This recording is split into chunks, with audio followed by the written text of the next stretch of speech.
دیگر سرکاری رپورٹوں کی طرح قومی اقلیتی کمیشن کی سالانہ رپورٹ برائے 2017-18 بھی ٹھپ پڑی ہوئی ہے۔ اسے اب تک منظر عام پر نہیں لایا گیا ہے۔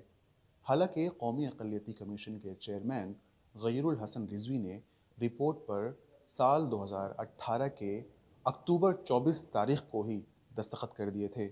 اس کے باوجود اب تک اس رپورٹ پر نہ کوئی میٹنگ ہوئی ہے اور نہ اسے منظر عام پر لانے کی کوئی پالیسی بنائی گئی ہے۔ ذرائع سے ملی اطلاعات کے مطابق وہ رپورٹ تیار ہے اور اسے پبلش کر دیا گیا ہے، لیکن اس پر ابھی تک کمیشن بیٹھی ہوئی ہے۔ ذرائع یہ بھی بتلاتے ہیں کہ کمیشن کا ابھی اس رپورٹ کو جاری کرنے کا کوئی بھی ارادہ نہیں ہے۔ ہم نے کمیشن کے چیئرمین سے بات کرنے کی کوشش کی، ان کے ممبران سے بات کرنے کی کوشش کی، لیکن سب نے اس معاملے پر چپی سادھ رکھی ہے۔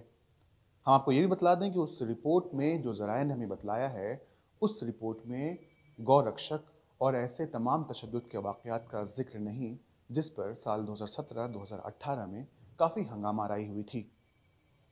دلی سے Sohail Akhtar, E T V, Bharat.